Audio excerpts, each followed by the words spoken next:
पापी बनने की कोशिश में उठाओ, और जो हाथ नहीं उठाएगा ना, मान लेना चाहिए अगले जन्म में वो ऐसा ही हो जाएगा। लंबे सीधे। जय राधे राधे राधे राधे राधे राधे राधे राधे राधे राधे राधे राधे राधे राधे राधे राधे राधे राधे राधे। शाम मिला दे, शाम मिला दे, बाल लगा दे, बाल लगा दे, सावन बुला दे, राधे राधे राधे राधे राधे। बरसाने वाली, बरसाने वाली, वतन की प्यारी, वतन की प्यारी, हमारी प्यारी, तुम्हारी प्यारी, वो प्यारी प्यारी, वो प्यारी प्यारी, दुश्मन दुलारी, दुश्मन दुलारी। राधे राधे राधे राधे राधे राधे। कष्ट मिटा दे, कष्ट मिटा दे, हर शाम मिला दे, शाम मिला दे, पार लगा दे, पार लगा दे। राधे राधे राधे राधे राधे राधे राधे राधे राधे राधे। जय जय श्री राधे, जय जय श्री राधे, जय जय श्री राधे।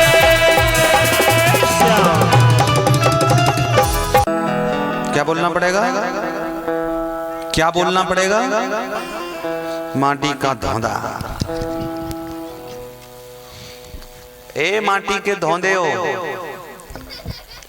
लिंग पानी, लिंग पानी।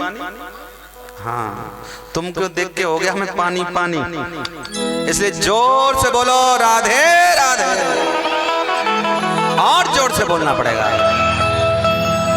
आप बहुत धन्य हैं, आपका जीवन ऐसे ही भक्ति में लीन रहे, और ऐसे ही आप भक्ति में चूर रहें और बुरे कर्मों से दूर रहें। आपके पितृ ऐसे ही आप पे कृपा बरसाते रहें। हमारे जैसे मुख्य यजमान जो दादा दादी हमारे यहाँ बैठे हैं, इनकी बहुत बड़ी आप पे भी कृपा हुई है। कहते हैं कि भगवान से मिलाने वाला भगवान का दूत, ये भगवान की कथा से मिलाने वाले हैं आपको। काश अगर ये न कराते तो आप यहाँ मिलते नहीं। हाँ जी कि ना जी? बहुत बड़ी बात है इनकी। तो भगवान से मिलाने वाले का भगवान से ज्यादा सम्मान करना चाहिए। गुरु गोविंदो खड़े कांके लागू पाए, और बलिहारी गुरु आपने गोविंद दिए मिलाया। तो पहले हम गोविंद का नाम ले, गुरु का नाम लेते हैं, क्योंकि गोविंद से मिलाने वाले ही गुरु हैं। अगर गुरु न होते तो गोविंद न मिलते। इसी प्रकार से आज ये हमारे दादा दादी कथा न कराते तो आप भी भगवान की कथा से न मिलते। इसलिए इनके लिए जोरदार ताली बजाइए। बहुत बहुत साधुवाद है, बहुत बहुत शुभकामनाएं इनके लिए।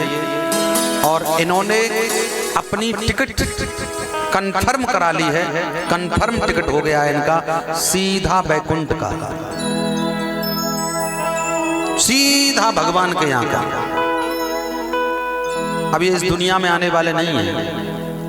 अब ये आए जाएंगे तो सीधे वहीं भगवान के श्री चरणों में रहेंगे। कहते हैं भागवत सुनाने वाला, भागवत कराने वाला और भागवत को सुनने वाला यजमान, ये तीनों ही गोविंद के चरणों में निवास करते हैं। ये निश्चित सत्य है।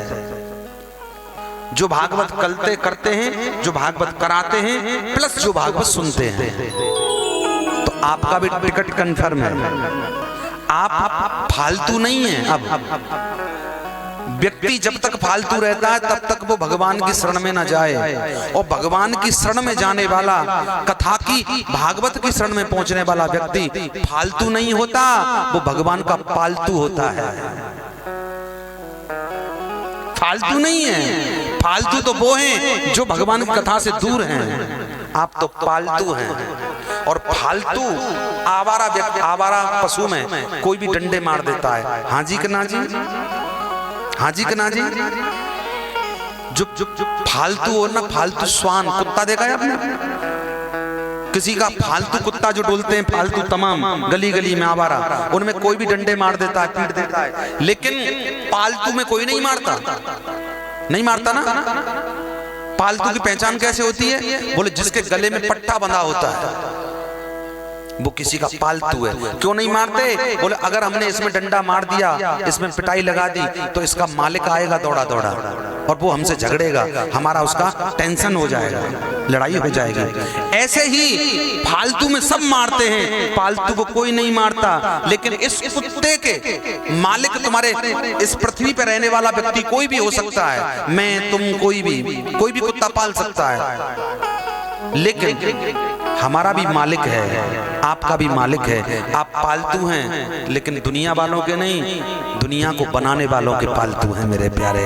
आपको भी यमराज छू नहीं सकता, यमराज नहीं छुएगा। अगर छुएगा तो मेरा गोविंद मुरली लेकर के ही छुएगा तुमको, और कोई नहीं छू सकता। बोलो राधे राधे। जोर से बोलना पड़ेगा,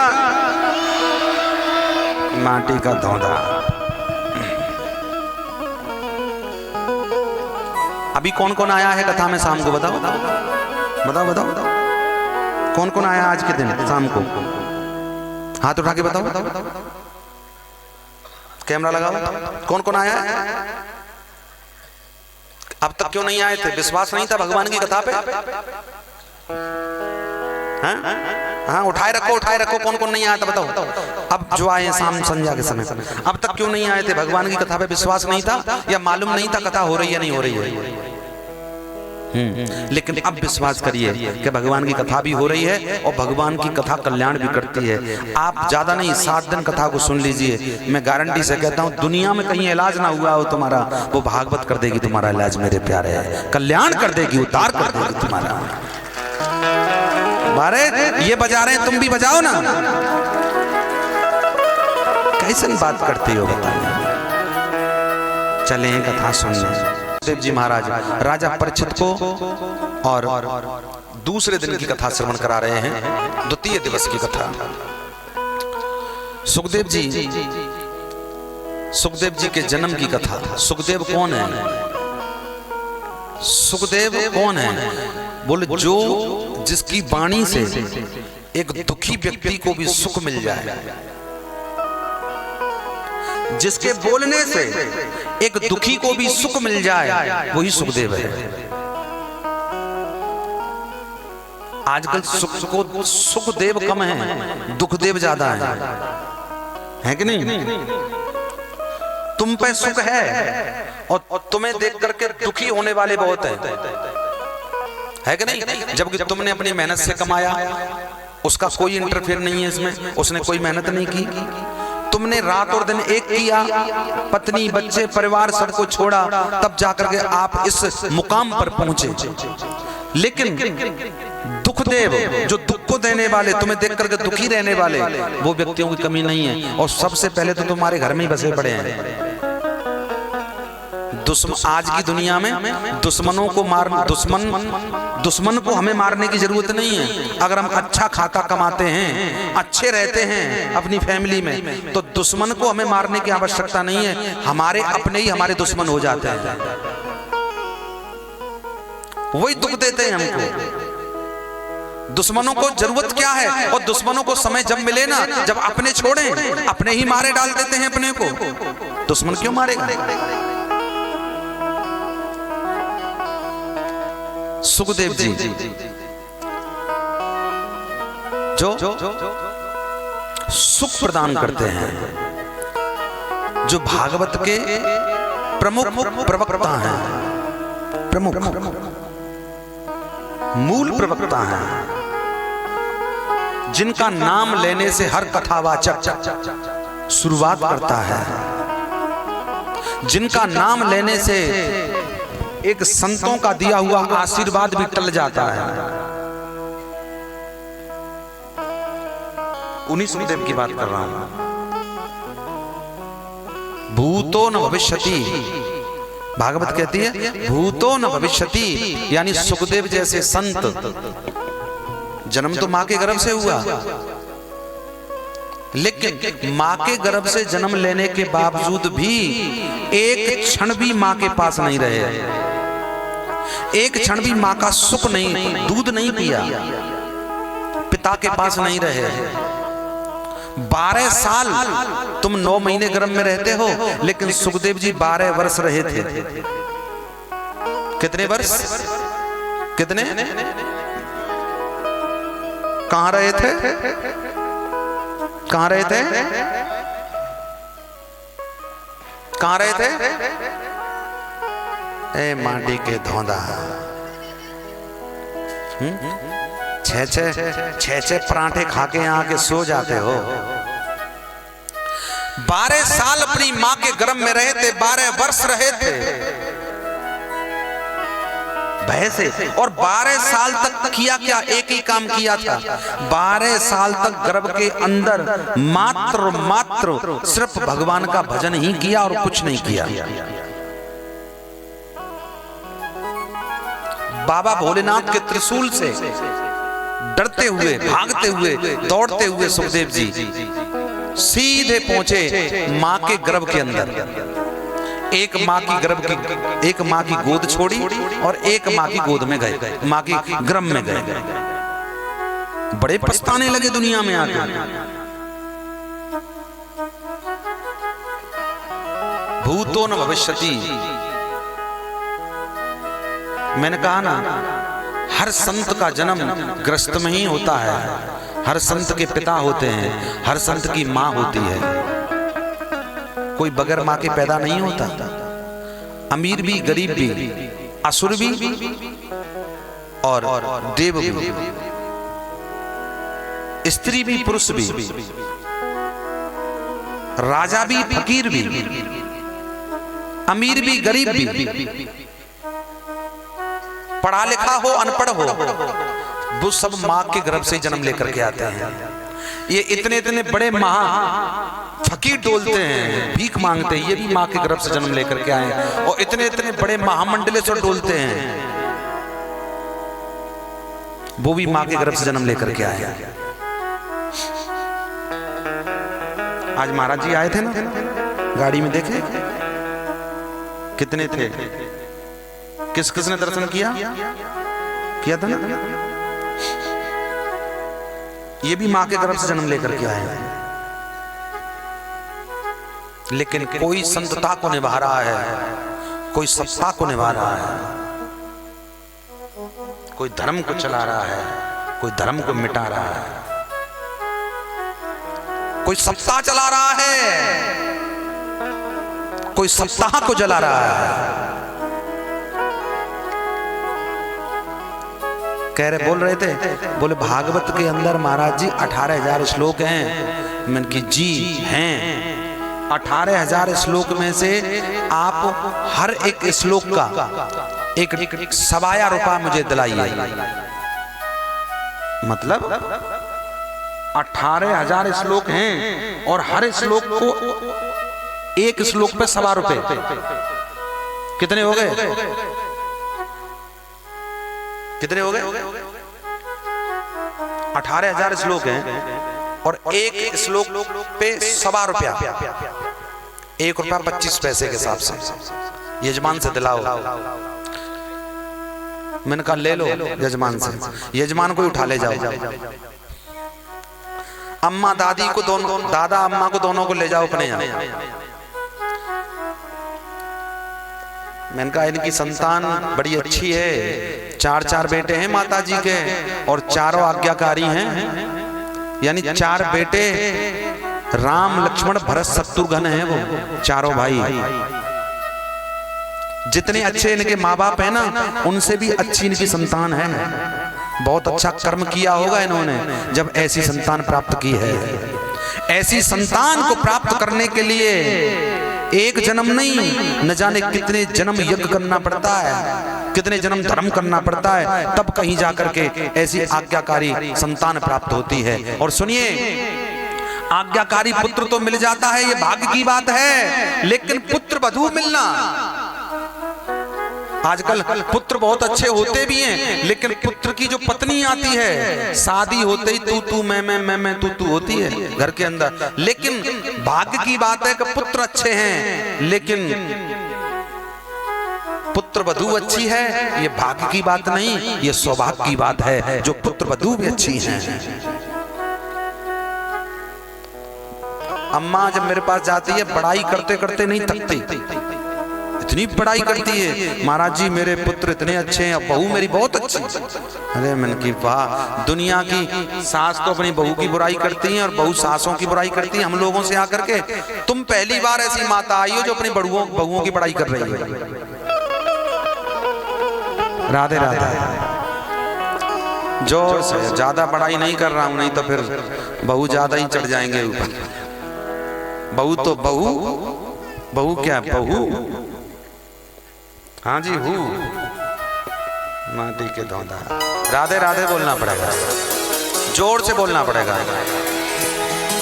परीक्षित महाराज ने हाथ जोड़ दिए, बोले भगवान आप मुझे शॉर्टकट रास्ता मत दिखाइए कथा का, मुझे थोड़ा आप आराम से कथा को सुनाओ, आराम से सरलता से। तब राजा परीक्षित का मतलब जानते हैं? पांडवों के पौत्र थे परीक्षित। पांडवों का पुत्र था कौन? अभिमन्यु। अभिमन्यु की पत्नी थी उत्तरा, और उत्तरा के गर्भ से राजा परीक्षित का जन्म हुआ था। पांडवों का अंश वंश राजा परीक्षित था। परीक्षित का मतलब जानते हैं? परीक्षित का अर्थ होता है कि जो सबकी रक्षा करता है। परीक्षित का अर्थ होता है कि जो शरण पड़े की लाज रखे। परीक्षित का मतलब होता है जो प्रजा का बन के रहे। परीक्षित का मतलब होता है कि प्रजा के सुख के लिए, प्रजा की रक्षा के लिए अगर अपने प्राणों की आहुति भी देनी पड़े तो वो देने में 1% भी सोचता नहीं है, उसको परीक्षित कहते हैं। जो हमेशा दूसरों का सुख चाहे, दूसरों का भला चाहे, परीक्षित, उसको परीक्षित कहते हैं। जो पांडवों का पौत्र था, पोता बोलते हैं, यानी पुत्र का बेटा, पुत्र। गंगा के किनारे पर श्री सुखदेव जी महाराज कथा सुना रहे हैं। एक बार भगवान श्री कृष्ण और श्री किशोरी श्री राधा रानी दोनों विराजमान थे, बैठे थे, और बैठे राधा रानी ने भगवान श्री कृष्ण की तरफ देखा। सुनना ध्यान से, दोनों बाजू में बराबर बैठे हैं। किशोरी जी ने और भगवान श्याम सुंदर की तरफ निहारा, देखा, अपनी दिव्य दृष्टि डाली, और जैसे दृष्टि डाली देखा तो भगवान श्याम सुंदर उदास नजर आए, व्याकुल नजर आए। एक बात बताएं, जो सच्चे प्रेमी होते हैं ना, सच्चे प्रेमी, पति पत्नी या फिर सच्चा प्रेम करने वाले, चाहे वो पुत्र और माँ हो, बहन भाई हो, प्रेमी का मतलब गलत मत समझना। प्रेमी का अर्थ तो आजकल के प्रेमी जो बनते हैं ढोंगी प्रेमी, उन्होंने बदनाम कर दिया है।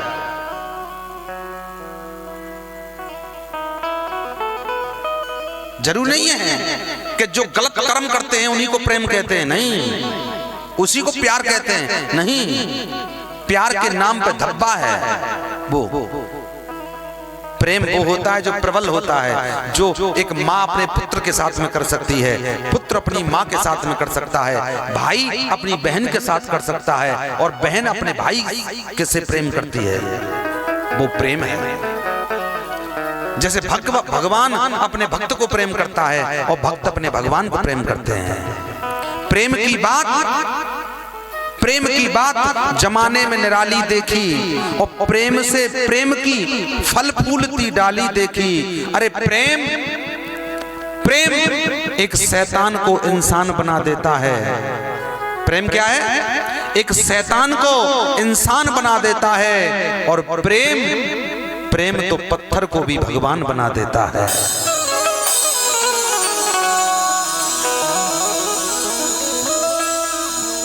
पढ़ पोती जग हुआ, पंडित हुआ न कोय, और 2.5 अक्षर प्रेम के पढ़े सो पंडित होए। 2.5 अक्षर है प्रेम का। कितना अक्षर है प्रेम में? कितना अक्षर है भक्ति में? जिसने प्रेम को पढ़ लिया वो पंडित हो गया, कर्म से पंडित हो गया। जिसने जो भक्त बन गया, 2.5 अक्षर है इसमें, वो पंडित हो गया है। ज्ञान जिसको ब्रह्म ज्ञान हो गया वो पंडित हो गया। सत्य, जिसने सत्य को अपना लिया वो पंडित हो गया। है प्रेम जगत में सार, सार कुछ और नहीं, जग झूठा है जंजार, सार कुछ और नहीं। एक प्रेमी सब कुछ बर्दाश्त कर सकता है, लेकिन अपने प्रेमी के चेहरे पर उदासी बर्दाश्त नहीं कर सकता। हर माँ की इच्छा बताऊं, माँ अपनी संतान के लिए सब कुछ सहन कर लेगी, लेकिन संतान दुखी हो और माँ उसको देख करके सुखी रहे, ऐसा कभी नहीं हो सकता है। यस या नो? यस या नो? ओके।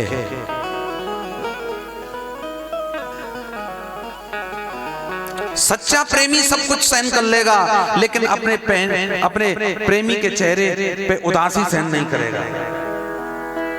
इसलिए कहना है, सुखदेव जी महाराज कहते हैं कि राधा रानी ने श्याम सुंदर की तरफ देखा और श्याम सुंदर की तरफ देखते ही कहने लगी, प्रभु गोविंद आप उदास नजर आते हैं मुझे, आपकी उदासी का कारण क्या है?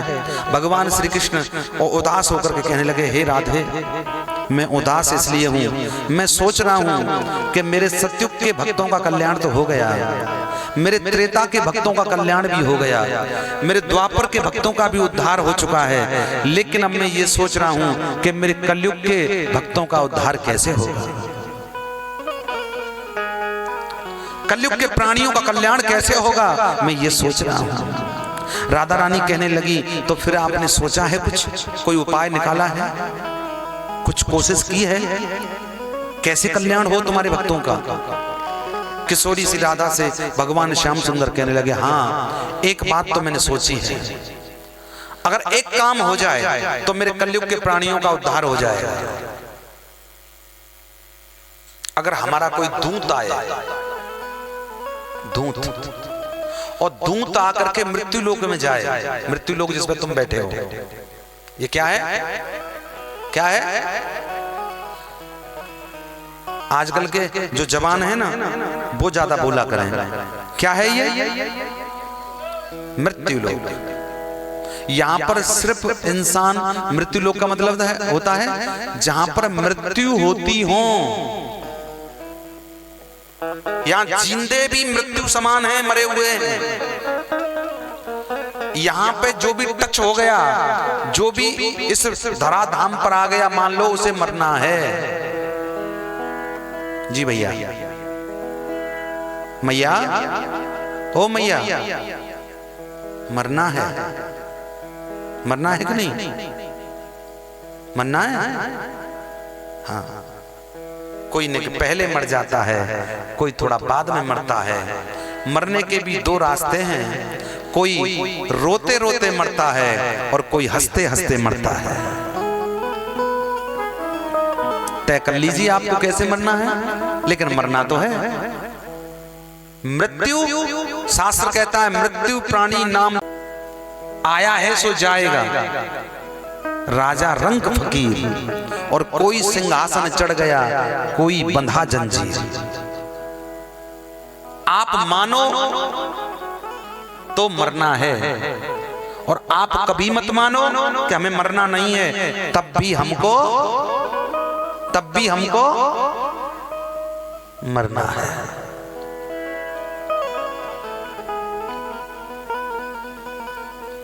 अब तय कर लो हमें कैसे मरना है। एक बात ध्यान रखना, जीवन हान लाभ, जीवन मरण, यश अपयश व्यतिहार, ये 6 वस्तु भगवान के हाथ में है। हानि, लाभ, जीवन, मरण, यश और अपयश, ये भगवान के हाथ में है। ये हमारे हाथ में नहीं है, तुम्हारे हाथ में नहीं है, इंसान के हाथ में नहीं है। ये 6 वस्तु, मरना जीना ये सब नहीं है। लेकिन जिंदगी को किस प्रकार जिया जाए, मरना हमारे हाथ में नहीं है, जीना भी हमारे हाथ में नहीं है, हानि हमारे हाथ में नहीं है, और नुकसान फायदे हमारे हाथ में नहीं है। लेकिन जीवन को कैसे जिया जाए ये इन हाथों में जरूर है।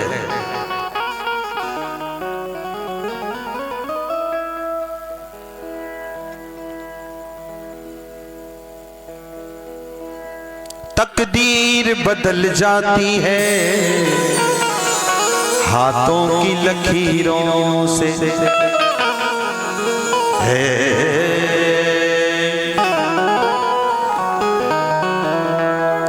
तकदीर बदल जाती है हाथों की लकीरों से।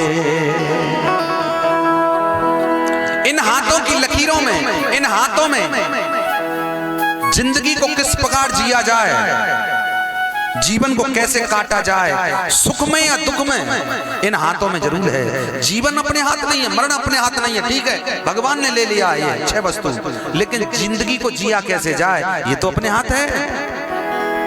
हाँ जी कि ना जी? तो राधे राधे बोलो जी।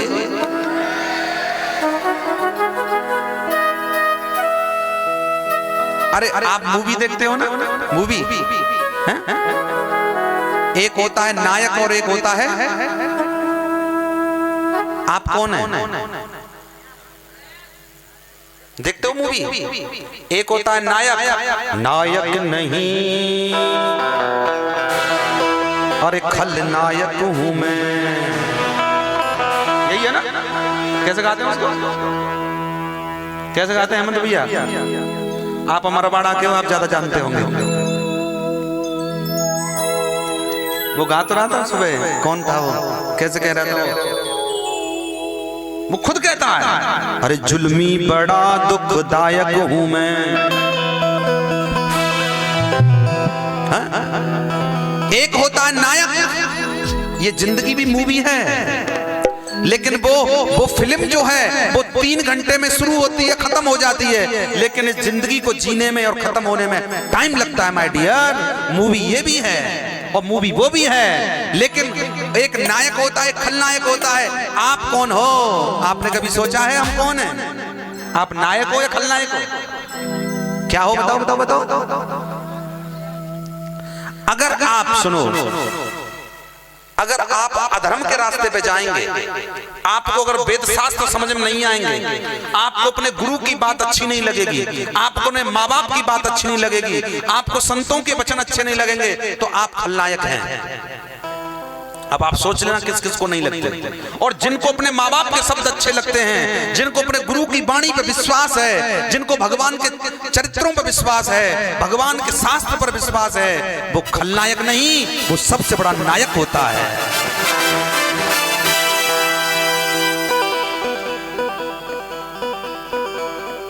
अब बोलो वाले खलनायक नहीं, सबसे बड़े नायक हैं हम। और जो भगवान का, जो गुरु का नहीं है, वो ना खलनायक है ना नायक है, वो नालायक है।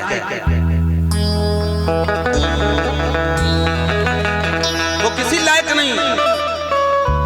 जो श्याम का, जो राम का नहीं, वो किसी काम का नहीं। बोलो राधे राधे, जोर से बोलना पड़ेगा। आज सुखदेव जी महाराज सुनाते हैं, बोले जब भगवान बैठे उदास तो कहने लगे अगर मृत्यु लोक में हमारा कोई दूत जाए, यही मृत्यु लोक है जहां आकर के जीव जिंदा नहीं जाता। जिंदा आता जरूर है लेकिन जीवित जाता नहीं है। राजा हुए अनेक यहाँ पर, रावण रहे न राम रहे, और जो आए थे गए यहाँ से, केवल उनके नाम रहे। अरे कौरव पांडव नहीं जगत में, नहीं श्री घनश्याम रहे, और जो आए थे गए यहां से, केवल उनके। आपके गांव के अंदर न जाने कितने लोग मर गए होंगे, कोई लौट के आया है? सिर्फ नाम रह जाता है जीव का। इसलिए यहां जीव आता है जीवित, लेकिन यहां जीवित रहता नहीं है, चला जाता है मर के। तो ये मृत्यु लोक है, यहां सिर्फ मृत्यु होती है, सुख को भोगता है प्राणी, ये वो लोग है। तो आज कहने लगे, बोल अगर कोई हमारा ऐसा कोई दूत आए। राधा रानी बोली ऐसा कौन सा दूत है? इतनी देर में श्री सुखदेव जी महाराज, श्री कृष्ण गोविंद हरे मुरारी, हे नाथ नारायण वासुदेव। राधे कृष्ण राधे कृष्ण राधे कृष्ण राधे कृष्ण राधे कृष्ण राधे कृष्ण राधे कृष्ण राधे कृष्ण करते करते श्री सुखदेव भगवान आए और जैसे ही आए भगवान श्याम सुंदर देख करके प्रसन्न हो गए और किशोरी के कंधे पर हाथ रख करके भगवान श्याम सुंदर कहने लगे कि हे लाडली, हे राधा जी, देखो हमारा दूत आ चुका है। राधा कहने लगी ये दूत है तुम्हारा, ये जाएगा मृत्यु लोक? हाँ यही जाएगा। आकर के तुम कृष्ण कृष्ण मत कहो, तुम राधे राधे कहो। फुर से उड़ गए सुखदेव जी और उड़ करके किशोरी सी राधा के कंधे पे बैठ गए और राधा रानी के कंधे पे बैठ के कहने लगे हैं राधे राधे राधे राधे राधे राधे। बोल सुखदेव भगवान की, बोल सुखदेव भगवान की। हमारे मुख्य यजमान खड़े हो जाएं, अपने समस्त परिवार को लेकर। एक तोता तोती दोनों, स्त्री और पुल्लिंग दोनों ही, नर और मादा, तोती और तोता दोनों बैठे थे। और जब दोनों बैठे थे तो वहीं पर और भी अंडे रखे थे, तोते के अंडे रखे थे। एक अंडा था, उस अंडे में जाकर के श्री सुखदेव जी का प्रादुर्भाव हुआ, आप प्रवेश कर गए और वहीं अंडे में दुबक गए, बैठ गए बाबा भोलेनाथ के आश्रम के सामने। अच्छा आप लोग बताइए, पूजा नहीं जानते आप? पूजा करते हैं कि नहीं? कौन कौन करते हैं पूजा? बताओ। पूजा करते हो ना? तुम कैसे हो भाई? तुम हमारी भाषा नहीं समझते क्या? समझते हैं? अच्छा भाषा समझते हैं लेकिन हमको नहीं समझते हो? तो हमको समझते हैं तो जवाब दो ना।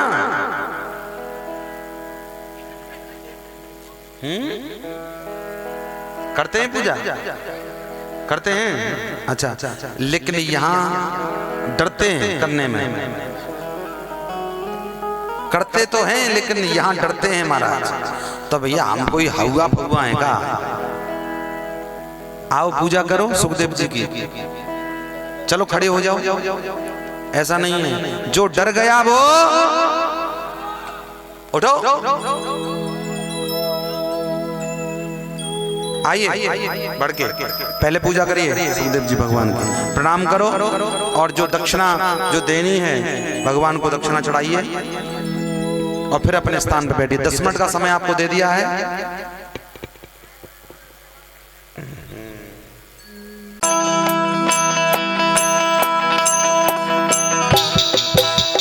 हरि बोल।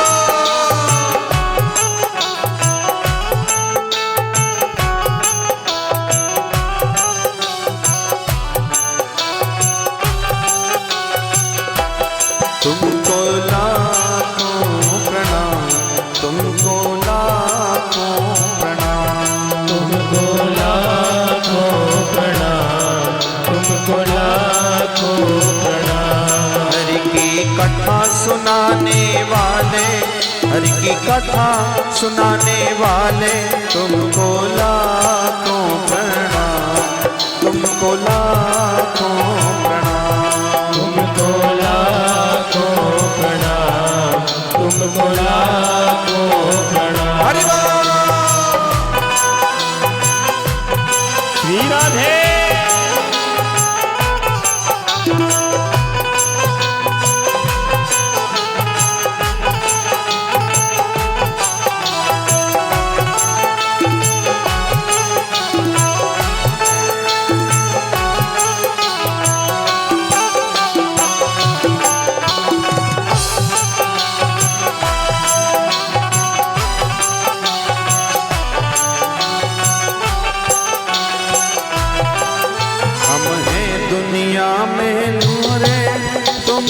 सबके रखवारे, हम दे दुनिया में हारे, तुम हो सबके रखवारे। सोया भाग्य जगाने वाले, सोया भाग्य जगाने वाले, तुमको लाखों प्रणाम, तुमको लाखों प्रणाम, तुमको लाखों प्रणाम, तुमको लाखों प्रणाम। हरि की कथा सुनाने वाले, हरि की कथा सुनाने वाले तुमको लाखों प्रणाम, तुमको लाखों प्रणाम। हरि की कथा सुनाने वाले, हरि की कथा सुनाने वाले तुमको लाखों प्रणाम, तुमको लाखों प्रणाम, तुमको लाखों प्रणाम, तुमको लाखों प्रणाम, तुमको लाखों प्रणाम, तुमको लाखों प्रणाम। और भगवान को विदा करते हैं। एक बार जोरदार ताली बजाएंगे सुखदेव जी के लिए। सुखदेव जी का जन्म हुआ है इसलिए आपसे बोल रहे हैं हम। अपने बच्चे का जन्म होता है ना तो कितना सुखी होते हैं हम, खुश होते हैं नहीं। और जब किसी दूसरे का बच्चे का जन्म होता है तो जलते हैं हम। अच्छा बताओ किस किस को खुशी है भगवान के जन्म की, सुखदेव जी के लिए? सुखदेव जी के जन्म की किस किस को खुशी है? खुशी है, खुशी है। तो जले क्यों जा रहे हो फिर? जलन तो हो रही है कहीं ना कहीं। सुखदेव जी महाराज बैठे हैं एक बिगले तंडे में, उधर बाबा भोलेनाथ, माता पार्वती में नारद जी ने थोड़ा सा विरोध कराया। नारद का मतलब है नारम ददाति इत नारद, नारम ददाति इत नारद, जो जिसकी बात कभी रद्द नहीं होती है वो नारद होते हैं। नारद जी ने सोचा मैंने एक बार ब्रह्माणी में और ब्रह्मा जी में बड़ा झगड़ा कराया, बड़ा आनंद आया। सुनो, एक बार मैंने लक्ष्मी नारायण में झगड़ा कराया था, बड़ा आनंद आया था। लेकिन अभी मैंने भोले पार्वती का झगड़ा नहीं देखा है कभी। नारद का मतलब जानते हैं? जो किसी के घर में झगड़ा करा दे वो नारद। नारद की विशेषता है कि बरसों से जिस घर में कभी झगड़ा ना हुआ हो, अगर उसके घर में नारद जी चले जाएं तो जाते ही झगड़ा शुरू हो जाता है, कभी खत्म नहीं होता। और एक विशेषता और है नारद जी में कि बरसों से जिनके घर में पति और पत्नी में आपस में झगड़ा चला आया हो और वहां नारद जी पहुंच जाएं तो जीवन पर्यंत के लिए झगड़ा समाप्त हो जाता है, प्रेम हो जाता है दोनों पार्टियों में। ये विशेषता भी है। इसलिए नारम ददाति इत नारद, जिसकी बात कभी रद्द नहीं होती हो उसी को नारद कहते हैं। नारद जी आज सोचने लगे। और नारद जो है ना वो मीडिया का काम भी करते थे। मीडिया पता है, आजकल तो कोई भी खबर भेजनी हो 1 सेकंड लगता है। 1 सेकंड में फोन करो, मैसेज करो, इधर की खबर उधर करो। लेकिन पहले कैसा होता था? पहले भी मीडिया थी, आज मीडिया नहीं है, पहले भी थी। आजकल अखबार के द्वारा या फिर मैसेज के द्वारा, इंटरनेट के द्वारा हम एक खबर को दूसरी जगह पर भेज सकते हैं। लेकिन पहले भी थी ये सेवा, समझना, पहले भी थी। पहले नारद जी करते थे, इधर से उधर, एक क्षण में यहां, एक क्षण में वहां, 1 सेकंड में खबर से खबर इधर से उधर होती थी, नारद जी करते थे। तो नारद जी का काम ही ये था, यानी मीडिया का काम करते थे नारद जी, मीडिया का। नारद जी ने सोचा एक बार मैंने ब्रह्मा जी में और ब्रह्माणी में झगड़ा कराया था, बड़ा आनंद आया। एक बार मैंने लक्ष्मी और नारायण में झगड़ा कराया था, बड़ा आनंद आया। लेकिन अब मेरा मन कर रहा है कि मैं शंकर पार्वती का झगड़ा देखूं। इतना सोच ही रहे थे, सीधे चले बाबा भोलेनाथ के कैलाश भवन की तरफ, पर्वत की तरफ। वहां सीधे पार्वती मैया के पास में पहुंचे, मैया को प्रणाम किया और कहने लगे कि माता प्रणाम। मैया बोली कि खुश रहो नारद, आज कैसे सुबह सुबह आना हुआ तुम्हारा? बोले ऐसे ही चलाया, मन नहीं लग रहा था, सोचा माता जी से मिलके आता हूँ। माता जी पर भोलेनाथ नजर नहीं आ रहे, कहीं गए हैं क्या? बोलते को वो सामने बैठे हैं, वो सामने, ठीक सामने, और समाधि में लीन है, समाधि लगा रखी है, भजन कर रहे हैं। कब उठेंगे? बोले कोई पता नहीं, इनकी समाधि का कोई वक्त नहीं है, कभी भी उठ सकते हैं। अच्छा चलो खैर कोई बात नहीं है, मैं तो खबर सुध लेने आ गया था आपकी, आप ठीक हो ना? बोले हम तो ठीक हैं, लेकिन नारद जी आज तुम बार बार क्यों पूछ रहे हो? बोले कि मैया एक बात पूछूं, भोलेनाथ तुमसे प्रेम करते हैं कि नहीं? कहीं दुखी तो नहीं रहती हो? मैया बोली नारद जी तुम्हारा क्या मतलब है? नहीं नहीं, मेरा मतलब झगड़ा बगड़ा कराना नहीं है तुम्हारे घर में, मैं क्यों झगड़ा कराऊंगा मैया, तो मैं तो पूछ ही रहा हूँ। अरे मैया पुत्र का फर्ज होता है ना, माँ बाप अपने माता पिता का हाल चाल लेना, सुख दुख पूछना। बोले हाँ अच्छा अच्छा, नहीं मेरे पति तो बहुत अच्छे हैं नारद जी, बहुत ख्याल रखते हैं मेरा, किसी के पति इतना ख्याल नहीं रखते होंगे, किसी के पति, लेकिन मेरे पति मेरी बहुत देखभाल रखते हैं, बहुत प्रेम करते हैं मुझसे। कितना कितना प्रेम करते हैं। अब प्रेम भी तो माता राम दो प्रकार का होता है, एक नंबर का और एक 2 नंबर का। आपके पति कौन सा प्रेम करते हैं? बोले नारद जी मुझे मालूम चल रहा है कि तुम मेरे घर में झगड़ा कराने के मूड से आए हो। नहीं नहीं मैया तुम्हारी कसर, हम क्यों झगड़ा कराएंगे? किसी के घर में हंसते खेलते परिवार में झगड़ा कराएं हम? अरे राम राम राम, हम क्यों झगड़ा कराएंगे? नारायण नारायण। फिर भी पूछ रहा हूं। मैया कहने लगी मेरे पति मुझसे 1 नंबर का प्रेम करते हैं नारद जी, और इतना प्रेम करते हैं कि कोई भी पति अपनी पत्नी से प्रेम नहीं करता होगा, इतना प्रेम करते हैं। कोई भी राज मुझसे, कोई भी बात मुझसे नहीं छिपाते, हर बात मुझे बताते हैं, हर भेद मुझे बता देते हैं। अच्छा मैया कौन सा भेद? बोले हर पति अपनी पत्नी से सब कुछ बता देता है, लेकिन एक भेद छुपा के रखता है, वो कभी नहीं बताता। कोई भी पति, कोई भी? बोले हाँ कोई भी। बोले कलयुग के प्राणी भी? बोले हाँ कलयुग के प्राणी भी। लिंग पानी में जो कथा सुनेंगे वो भी? बोले हाँ वो भी। वो भी अपनी पत्नी को नहीं बताएंगे उस बात को। यही बात है कि भैया तुमने कोई बात छुपा रखी है अपनी पत्नी से? हाँ भैया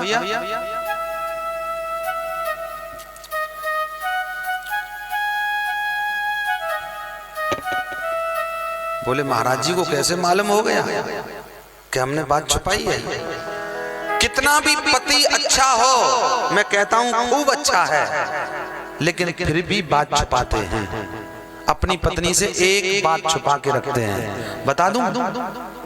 मैं बताऊं? ये नहीं बताएंगे? बताऊं? देख लो क्या तैयार हैं, बताओ बताओ बताओ बताओ। सुनो, पत्नी हर बात बर्दाश्त कर लेती है, पति चाहे कितना गरीब हो, अमीर हो, कैसा भी हो, गोरा हो, काला हो, पतला हो, मोटा हो, वगैरह वगैरह, कैसा भी हो, सब चीज सहन कर लेगी, सब कुछ। लेकिन अगर उसकी पत्नी से ये बोल दिया जाए, अरे ओ सुनती हो कमलावती, अरे ओ फूलवती, आज तेरे पति को हमने वहां देखा था, कानों पे से बाल हटाएगी। क्या क्या क्या?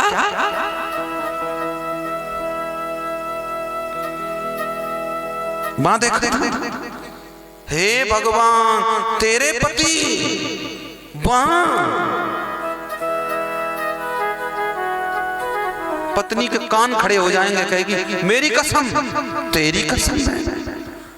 तेरे पति को आज वहां देखा था वहां। अरे भगवान, जिंदगी में पहली बार देख के दंग रह गई मैं तो तेरे पति को।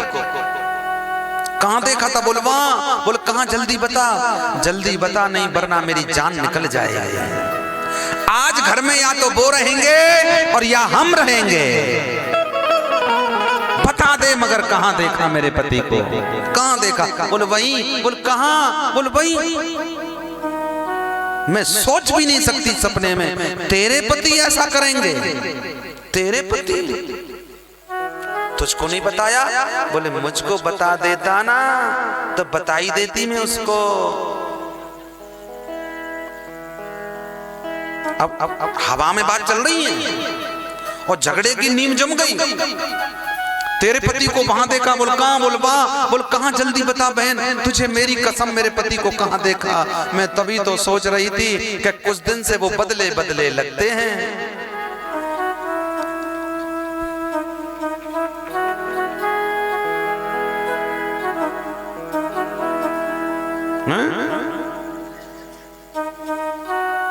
एक दिन तो गाना भी गा रहे थे। एक दिन तो गाना भी गा रहे थे। हाल क्या है दिलों का न पूछो सनम। एक दिन मैं तभी समझ गई कि कुछ दाल में काला। लेकिन बहन तूने मेरे कान खोल दिए, आंख खोल दी। तू बता तूने मेरे पति को क्या देखा? आज सीधी अंदर गई। बोले मुझे पता था इसलिए मैंने पहले ही तैयार करके रखा है। बोले क्या? बोले डिवोर्स पेपर। तू बता। वहां देखा, कहां देखा? वहां देखा, कहां देखा? बोले मंदिर में पूजा कर रहे थे। थैंक गॉड, मंदिर में ये भी कोई बात है? बोले यही तो बात है। आज तक तेरे पति को नहीं देखा। तेरे पति पे क्या सवार हो गया जो मंदिर पहुंच गए? मंदिर में आरती गा रहे थे। तो ऐसा होता है, बात कुछ और है, कुछ और हो गई। कहने का तात्पर्य है बाबा भोलेनाथ से पार्वती से कहने लगे। बोले तुम्हारे पति सब कुछ बताते हैं? बोले हाँ। सब कुछ बता देते? बोले हाँ। तुम्हारे पतियों ने भी एक राज छुपा रखा है, आप कहो तो बता देता हूं। बता दूं? हाँ जी बता दूं। आज बता दूं? सच्ची बचा लेना मुझे। पति अपनी पत्नी को सब कुछ बता देता है जजमान। ए जजमान, देख वो भी देख रही है गुर्राई गुर्राई से उनकी तरफ।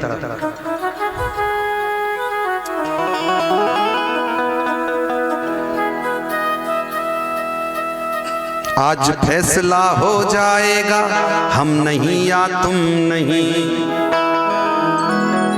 हर बात बता देते हैं, लेकिन पति अपनी पत्नी को अपने गुरु का दिया हुआ गुरु मंत्र नहीं बताते हैं। हर भेद बता देते हैं, लेकिन अपने गुरु जी का दिया हुआ गुरु मंत्र अपनी पत्नी को भी नहीं बताते। और जो पति अपने गुरु का बताया हुआ मंत्र अपनी पत्नी को बता देते हैं, तो वो मंत्र भी खंडित हो जाता है, उसका कोई फल प्राप्त नहीं होता है।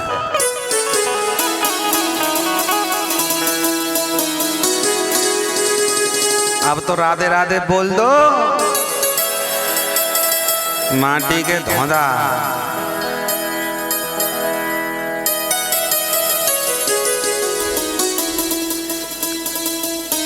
तुम्हारे पति सब कुछ बता देते हैं? बोले हाँ। बोले फिर तो वो वाली बात भी बता दी होगी। नारद जी, मेरे पति ने अपने गुरु का दिया हुआ गुरु मंत्र ही मुझे बता दिया, और इससे ज्यादा अच्छाई क्या होगी मेरे पति के अंदर? बोले जब मंत्र बता दिया है तो वो वाली बात भी बता दी होगी। बोले कौन सी बन बोई? मन कौन सी बन बोई? बोले मतलब कौन सी? बोले अपने गले में मुंडों की माला क्यों पहनते हैं वो? तुम्हारे माला जो पहनते हैं ना, उसमें एक भी पुरुष का मुंड नहीं है, सब स्त्री हैं। दादा, सब स्त्रियों के मुंड हैं वो, जो गले में माला पहन के रखते हैं। सब लेडीजों के मुंड हैं वो। पार्वती बोली नारद जी बोले हाँ जी, ये तो हमें पता ही नहीं था। बोले सुनो, जब तुम्हें यही नहीं बताया है तो वो वाली बात क्यों बता दी होगी? बोले और भी है कोई? बोला हाँ। बोले कौन सी है? बोले तन पर भस्म क्यों लगाते हैं? क्यों लगाते हैं तन पे भस्म?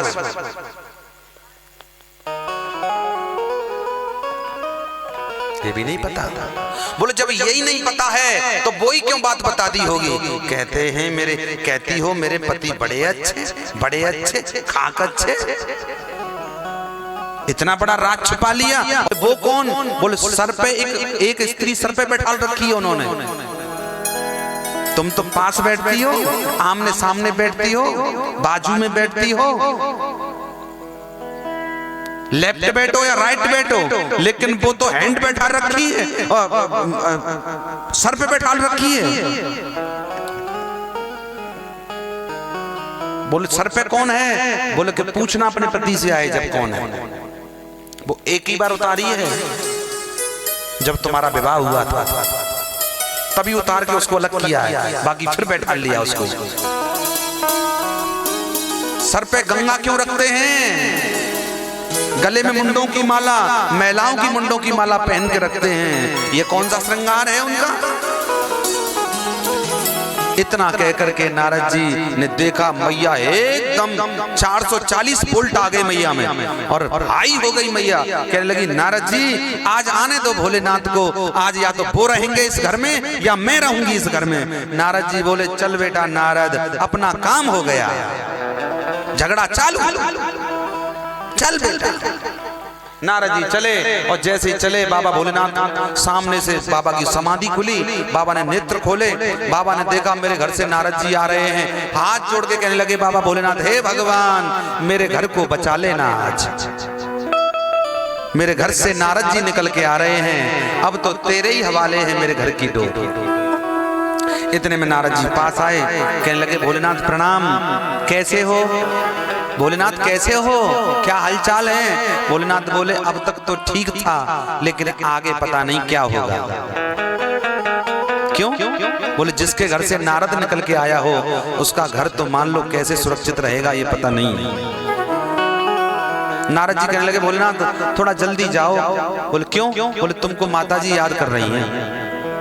इतना कहा, भोलेनाथ कहने लगे जिस घर से तुम निकल के आओगे वहां तो माता जी याद ही करेंगे। सीधे बाबा गए, मैया अंदर से दरवाजा बंद है, अंदर पड़ी हैं माता जी। भोलेनाथ ने आवाज लगाई पार्वती दरवाजा खोलो, पार्वती दरवाजा खोलो, जय श्री राम, जय श्री राम, जय श्री राम। पहले जब बाबा आवाज लगाते थे अंदर से तो मैया अंदर से बोलती थी, बाबा बाहर से बोलते थे जय श्री राम।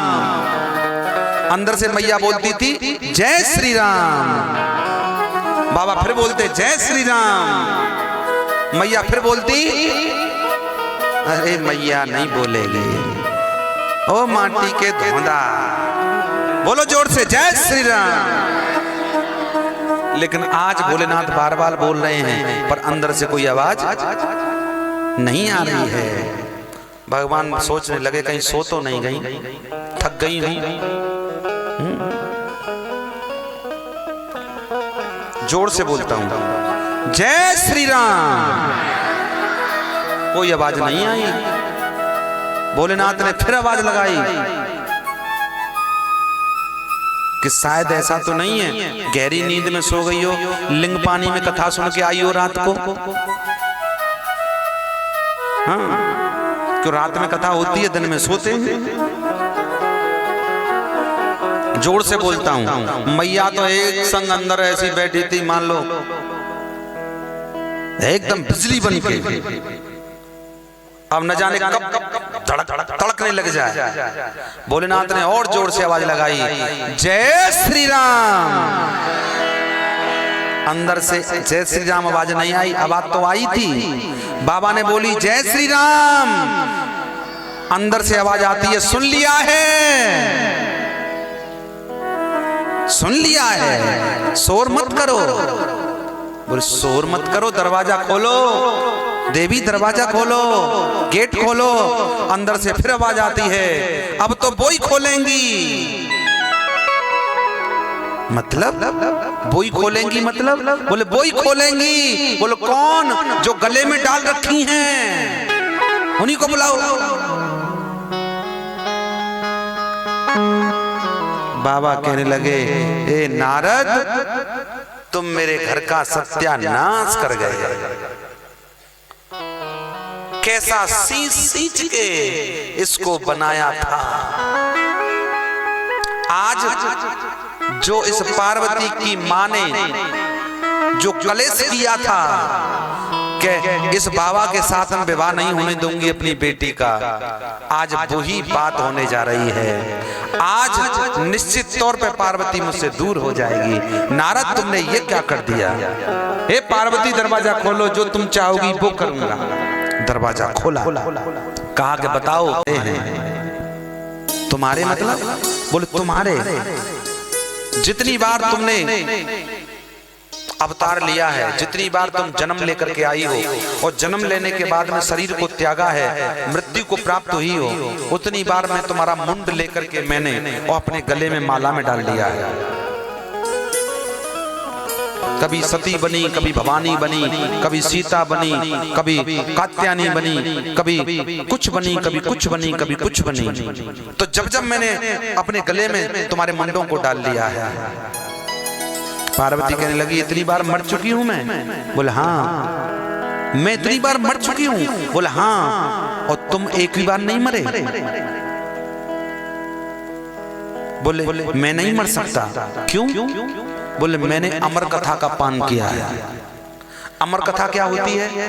बोले अमर कथा जिसको सुनने के बाद में, पान करने के बाद में जीव मर करके भी अमर हो जाता है। क्या है वो अमर कथा? बोले अमर कथा मीन्स भागवत कथा। भागवत कथा को सुनने वाला व्यक्ति मर के भी अमर हो जाता है। इसलिए हे देवी, मैंने भागवत कथा को श्रवण किया है, सुना है। भागवत कथा के प्रथम प्रवक्ता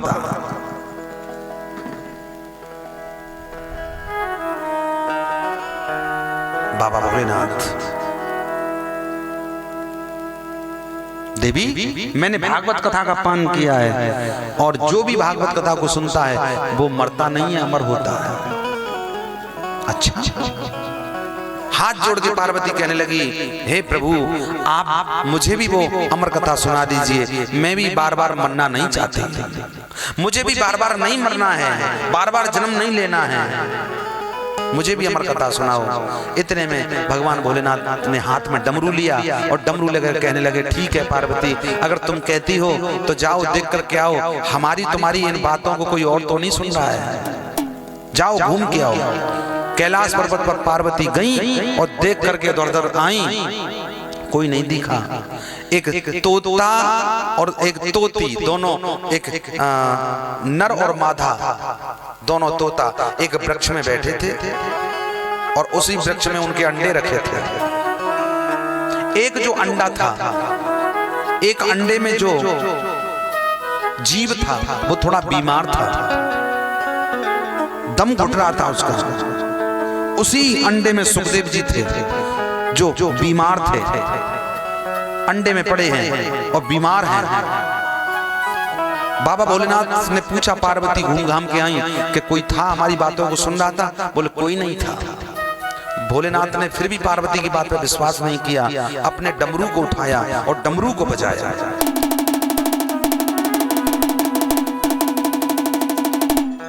जैसे डमरू बजाया, डमरू बजते ही आवाज हुई और जैसे आवाज हुई, जितने जीव जंतु पशु पक्षी थे सब भाग गए, सब उड़ गए, सब भाग गए। और जो अंडे रखे थे ना, आंधी तूफान चला। आपने देखा ना, कथा प्रारंभ हुई, कुछ माताएं घबरा रही थी, भाई घबरा रहे थे, बोल पता नहीं कैसे कथा हो रही है, आंधी तूफान आ गए।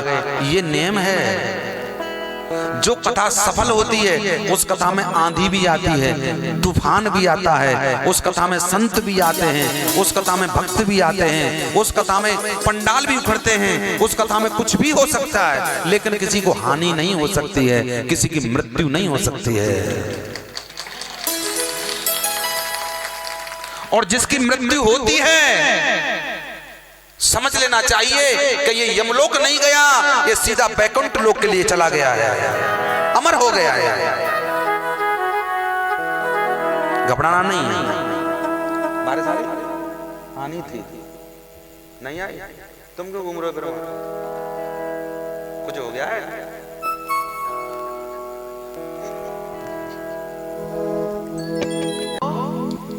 भागवत में होता है ऐसा।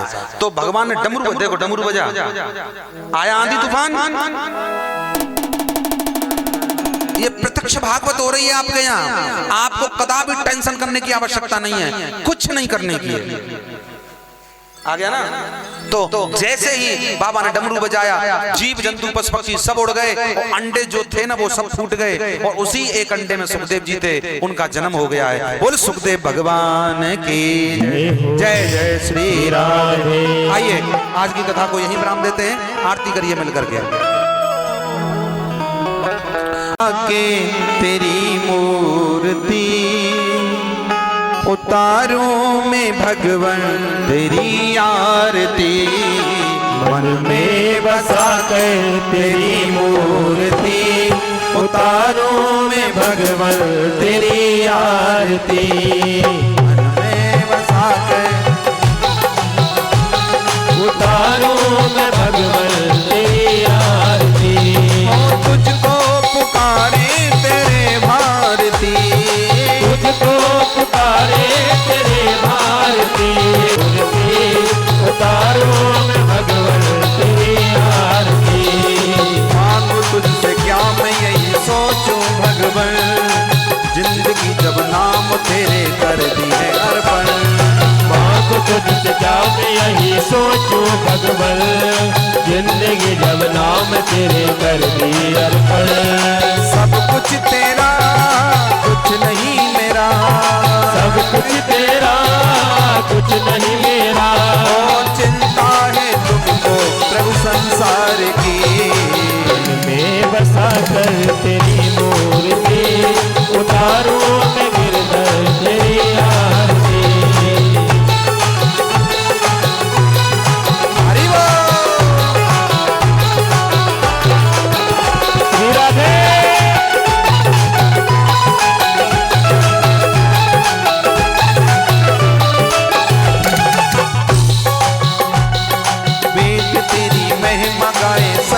करे ध्यान, नारद गुणगान करे वेद तेरी महिमा गाए संत करे ध्यान, नारद गुणगान करे छेड़ गिराता। ओ ये भक्त तेरे द्वार करते पुकार, भक्त तेरे द्वार करते हैं पुकार। ओ भक्त तेरे द्वार करते पुकार, ओ भक्त तेरे द्वार करते हैं पुकार। ओ चिंता है तुमको प्रभु संसार की, मन में बसा कर तेरी मूर्ति उतारो मैं गिरधर तेरी आरती, उतारो मैं गिरधर तेरी आरती, उतारो मैं गिरधर तेरी आरती।